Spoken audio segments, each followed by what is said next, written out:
کیا آپ جانتے ہیں کہ ایک مومن 1000 سال جہنم میں رہنے کے بعد بھی جنت میں جا سکتا ہے؟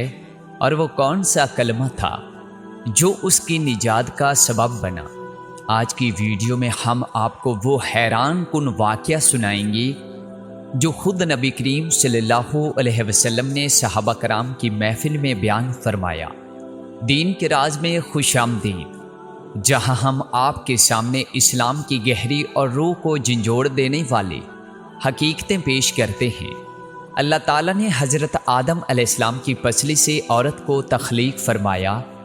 جب فرشتوں کے سامنے یہ واقعہ پیش آیا تو اللہ پاک نے اس میں ایک گہرا اشارہ رکھا کہ میں نے اس عورت کو زمین کی مٹی سے نہیں بنایا بلکہ مرد کے جسم کے ایک حصے سے اس لیے بنایا تاکہ عورت کا تقدس اور پردہ قائم رہے، اور فرشتوں کو بھی یہ معلوم نہ ہو کہ کس مٹی سے اس کی تخلیق ہوئی۔ یہ عورت کے تقدس کی انتہا دیکھیے کہ فرشتوں سے بھی اس کی بناوٹ کا پردہ لازمی قرار دیا گیا۔ اب سوال یہ ہے کہ عورت کو پسلی سے ہی کیوں بنایا گیا؟ کیا اس میں کوئی ٹیڑھا پن ہے؟ نہیں، یہاں بھی ایک گہری حکمت ہے۔ انسانی جسم میں دل اور بہت سے نازک اعضاء پسلیوں کے پیچھے چھپے ہوئے ہیں، یعنی پسلی ان نازک اعضاء کے لیے ڈھال کا کام کرتی ہے۔ پس اللہ پاک نے عورت کو پسلی سے بنا کر یہ نہیں بتایا کہ عورت میں ٹیڑھا پن ہے، بلکہ یہ پیغام دیا کہ عورت وقت پڑنے پر ڈھال بھی بن سکتی ہے۔ نبی کریم صلی اللہ علیہ وسلم سے صحابہ کرام رضی اللہ تعالیٰ عنہم کی ایک محفل میں ایک صحابی نے سوال کیا، یا رسول اللہ صلی اللہ علیہ وسلم، کیا کوئی مومن بھی جہنم میں رہے گا؟ حضور پاک صلی اللہ علیہ وسلم نے فرمایا، ہاں، ایک شخص ایسا ہوگا جو جہنم کی گہرائی میں 1000 سال تک رہے گا اور مسلسل اونچی آواز میں پکارتا رہے گا، یا حنان یا منان۔ ایک دن وہ اس قدر بلند آواز سے پکارے گا کہ حضرت ابراہیم علیہ السلام جہنم کے قریب سے گزرتے ہوئے اس آواز کو سن لیں گے۔ حضرت ابراہیم علیہ السلام حیران ہوں گے کہ یہ کیسی عجیب بات ہے، کوئی مسلسل یا حنان یا منان پکار رہا ہے۔ حضرت ابراہیم علیہ السلام اللہ کی بارگاہ میں حاضر ہوں گے اور سجدے میں سر رکھ کر اللہ کی حمد و ثنا بیان کریں گے۔ اللہ تعالیٰ فرمائے گا، ابراہیم سر اٹھاؤ۔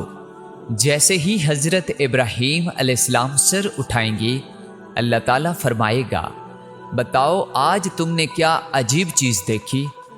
حضرت ابراہیم علیہ السلام عرض کریں گے، اے ہمارے رب، میں نے جہنم سے ایک آواز سنی جو گہرائی سے آ رہی تھی، کوئی پکار رہا تھا، یا حنان یا منان۔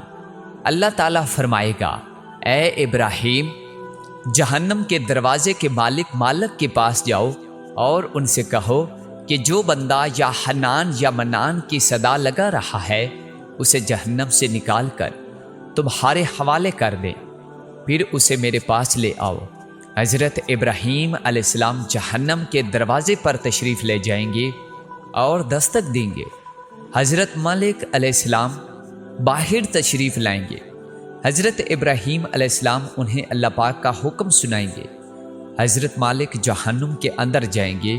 نبی کریم صلی اللہ علیہ وسلم نے فرمایا، جس طرح ماں اپنے بچے کو پہچانتی ہے، مالک اسی طرح جہنم کو پہچانتے ہیں۔ اس کے باوجود وہ اس یا حنان یا منان پکارنے والے شخص کو تلاش نہ کر پائیں گے۔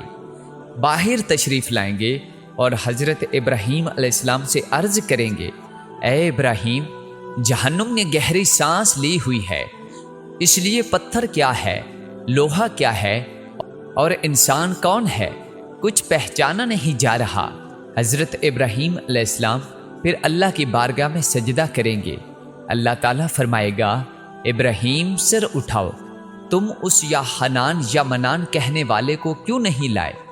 حضرت ابراہیم علیہ السلام عرض کریں گے، مولا، جہنم کے مالک نے بھی مجبوری ظاہر کی ہے، کہتے ہیں کہ جہنم نے گہری سانس لی ہے، اس وجہ سے پتھر، لوہا اور انسان کے درمیان کوئی فرق باقی نہیں رہا۔ سب جل کر کوئلہ بن چکے ہیں۔ اللہ تعالیٰ فرمائے گا، اے جبرائیل، مالک سے کہو میرا بندہ جہنم کے فلاں کونے میں اس حال میں پڑا ہوا ہے۔ حضرت ابراہیم علیہ السلام جہنم کے دروازے پر جائیں گے اور حضرت مالک کو اس بندے کا پتہ بتائیں گے۔ حضرت مالک جہنم کے اندر جائیں گے اور دیکھیں گے ایک شخص ہے جس کے پاؤں اس کی پیشانی کے ساتھ اور ہاتھ گردن کے ساتھ بندھے ہوئے ہیں، اور جہنم کے سانپ بچھو اس کے ساتھ لپٹے ہوئے ہیں۔ حضرت مالک اس کی زنجیریں توڑ دیں گے اور جہنم سے نکال کر حضرت ابراہیم علیہ السلام کے حوالے کر دیں گے۔ حضرت ابراہیم علیہ السلام اسے اللہ کی بارگاہ میں لے کر حاضر ہوں گے۔ اللہ تعالیٰ فرمائے گا، اے ابراہیم سر اٹھاؤ۔ حضرت ابراہیم علیہ السلام سر اٹھائیں گے اور اللہ تعالیٰ اس بندے سے فرمائے گا، اے میرے بندے، کیا میں نے تجھے بہترین شکل نہیں دی تھی؟ کیا میں نے تیری طرف رسول نہیں بھیجے تھے؟ کیا میرے رسولوں نے تمہیں میری کتاب نہیں سنائی تھی؟ کیا میرے رسولوں نے تمہیں نیکی کا حکم نہیں دیا تھا؟ کیا تمہیں برائی سے منع نہیں کیا گیا تھا؟ وہ بندہ تمام باتوں کا اقرار کرے گا، یا اللہ، تو نے مجھ پر بے شمار احسانات کیے، تیرے رسول بھی تشریف لائے اور انہوں نے تیرے احسانات بھی سنائے۔ اللہ تعالیٰ پھر فرمائے گا، تو نے فلاں فلاں گناہ کیوں کیے؟ وہ بندہ عرض کرے گا، یا اللہ، میں نے اپنی جان پر ظلم کیا، جس کی سزا میں مجھے جہنم میں ڈالا گیا، لیکن اس کے باوجود میری امید نہیں ٹوٹی۔ مجھے تیری رحمت کا یقین تھا، اس لیے میں یا حنان یا منان پکارتا رہا۔ مولا، تو نے مجھے اپنے فضل سے جہنم سے نکالا، یا اللہ مجھ پر رحم فرما۔ اللہ تعالیٰ فرمائے گا، فرشتوں گواہ ہو جاؤ، میں نے اس پر رحم کیا اور اسے معاف کر دیا۔ یہ ہے اللہ کی بے پایا رحمت دین کے راز پر ہم آپ کے لیے۔ ایسے ہی روح کو جھنجھوڑ دینے والی حقیقتیں لاتے رہتے ہیں۔ فرشتے اپنا منہ چھپا لیں گے اور کہیں گے، کیا ہم میں سے کوئی ایسا ہے جو یہ کہہ سکے کہ میں اپنے اعمال کا حساب دے سکتا ہوں؟ ذرا اپنے ان بالوں پر نظر ڈالے، کیا کوئی ایسا ہے جسے یقین ہو کہ اسے جہنم میں نہیں ڈالا جائے گا؟ ہزاروں سال کی عبادتیں بھی رد ہوتی دیکھی گئی ہیں، بس صرف اللہ سے دعا کرتے ہیں، اے اللہ، ہم جانتے ہیں کہ اگر تو نے ہمارے اعمال کا سختی سے حساب لیا تو ہم یقیناً نہیں بچ پائیں گے، ہم بے حد گناہگار ہیں، لیکن اے اللہ، ہم تیری رحمت کا سوال کرتے ہیں، ہم سے اپنے عدل سے حساب نہ لینا، بلکہ ہم پر اپنی رحمت اور عفو کا سایہ رکھنا۔ اے اللہ، ہماری دعا قبول فرما، آمین۔ قیامت کے دن جب لوگوں کے اعمال کا حساب و کتاب ہو رہا ہوگا، کچھ لوگ ایسے ہوں گے جنہیں اللہ تعالیٰ بغیر حساب کے جنت میں بھیج دے گا۔ ایک صحابی رسول صلی اللہ علیہ وسلم نے عرض کیا، یا رسول اللہ صلی اللہ علیہ وسلم، وہ کون سے لوگ ہوں گے؟ نبی کریم صلی اللہ علیہ وسلم نے فرمایا، ظالم حکمران نہیں، جھوٹ بولنے والا بوڑھا نہیں۔